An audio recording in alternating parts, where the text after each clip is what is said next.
అల్లూరు జిల్లా నూతుగూడెంలో food poison కలకలం రేపింది. అంగన్వాడీ కేంద్రంలో పాలు, గుడ్డు తిన్న 5 విద్యార్థులు అస్వస్థతకు గురయ్యారు. చిన్నారులు కడుపు నొప్పి, వాంతులు కావడంతో వెంటనే వారిని కోతులగుట్ట ఆసుపత్రికి తరలించారు. ఈ ఘటన ఆలస్యంగా వెలుగులోకి వచ్చింది. అధికారుల పర్యవేక్షణ లేకపోవడం వల్లనే ఇలా జరిగిందని తల్లిదండ్రులు ఆవేదన వ్యక్తం చేస్తున్నారు. దీనిపై మరింత సమాచారం మా కరెస్పాండెంట్ శ్రీరామూర్తి అందిస్తారు.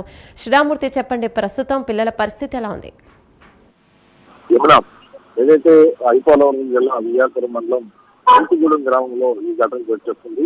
ఇక్కడ అంగన్వాడీ కేంద్రంలో పాలు గుడ్డు తిన్న 5 చిన్నారులకి అస్వస్థకు గురయ్యారు. అంటే ఇది ఫుడ్ పాయిజన్ కావడంతో వాంతులు కూడా వారికి చేసుకోవడం జరిగింది. దీంతో కోతులగుట్ట ఆసుపత్రికి వెంటనే ఆ పేరెంట్స్ వచ్చి తరలించిన పరిస్థితి ఉంది.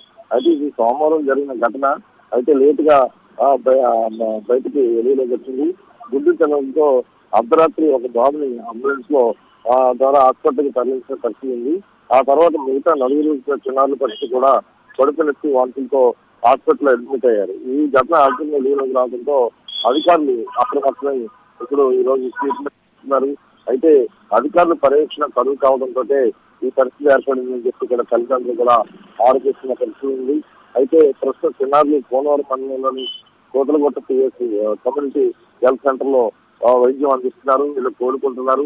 అయితే ఈ మధ్య కాలంలో ఏజెన్సీ ప్రాంతంలో అంగన్వాడీ కేంద్రాల్లో అలాగే హాస్టల్లో కూడా కోడిగుడ్లు నిల్వ బాగా అయిన తర్వాత సరఫరా చేస్తున్నట్టుగా, అలాగే నిల్వ గుడ్లు సరఫరా చేయడం వల్ల అవి పాడైనప్పటికీ కూడా గుర్తించకుండా పిల్లలకి పెట్టడం తోటి కొంతమంది విద్యార్థులు అస్వస్థకు గురవడం, అలాగే ఇప్పుడు అంగన్వాడీ కేంద్రంలో ఈ చిన్నారులు కూడా అస్వస్థకు గురవడం లాంటి ఘటనలు చోటు చేసుకుంటున్నాయి.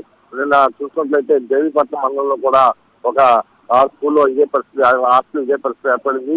ఈ హాస్టల్లో కూడా రంపచోడవరం ఎమ్మెల్యే శిరీష కూడా తనిఖీ చేశారు. తనిఖీ చేసి మొత్తం కూలంకషంగా అన్ని పరిశీలించిన తర్వాత కోడిగుడ్లు చాలా ఆలస్యంగా సరఫరా చేస్తున్నట్టుగా తెలిసింది. ఎందుకంటే కోడిగుడ్లు సరఫరా చేసే ఎవరైతే కాంట్రాక్టర్లు ఉన్నారో వారు ఎక్కువ సార్లు తిరగకుండా అంటే 15 రోజులకి 20 రోజులకి ఒకేసారి గుడ్లు సరఫరా చేయడం వల్ల ఇలాంటి పరిస్థితి ఏర్పడుతుంది కూడా ఎమ్మెల్యే శిరీష కూడా నోటీస్ చేశారు.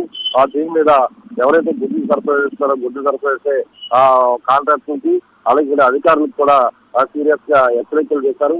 ఇక మీద ఎలాంటి పనులు జరిగితే కనుక కఠిన చర్యలు తీసుకోవాల్సి కూడా హెచ్చరించారు. ఇలా చూసినట్టయితే రంపచోడవరం నియోజకవర్గంలో ఏజెన్సీ అటవీ ప్రాంతంలోని హాస్టల్స్ అలాగే అంగన్వాడీ కేంద్రాలకి అంటే ఎక్కువ ప్రతి వారం వేయాల్సిన గుడ్లు 15 రోజులకి సరిపడా గుడ్లు ఒకేసారి వేయడం, ఆ గుడ్లు పాడవడం వల్ల అవి తినడం వల్ల పిల్లలు ఎలాంటి పరిస్థితి ఎదురవుతుంది.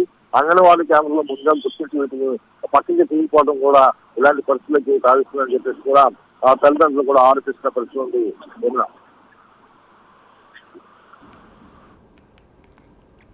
Thank you Sriramurthy.